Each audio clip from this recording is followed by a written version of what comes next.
5 cylinder की इतनी बड़ी लाइन देख के मैं तो हैरान ही हो गई थी। मुझे लगा इतना भीड़ कैसे हो सकता था, ये जानते हैं। तो आज सुबह सुबह जैसे मैं कॉलेज जा रही थी, मैंने देखा सिलेंडर के लिए इतनी लंबी लाइन लगी हुई है। लिटरली लोग एक दूसरे के ऊपर चिल्ला रहे थे, कूद रहे थे। फिर वो देखा और फिर उसे देखते देखते हम पहुंच गए हॉस्पिटल के लिए। फिर हॉस्पिटल में जाके मेरा आज लगा हुआ था लेबर रूम में। मैंने लेबर रूम में अपनी ड्यूटी कंप्लीट करी और वहाँ पे हम लोग इतने थक गए थे क्योंकि बैक टू बैक काम हो रहा था हम लोग का।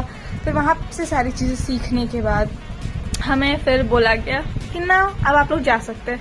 फिर घर आके मैंने पिज्ज़ा ऑर्डर किया और गार्लिक ब्रेड, क्योंकि मैं इतना थक गई थी कि अब मुझसे और कुछ हो नहीं सकता था।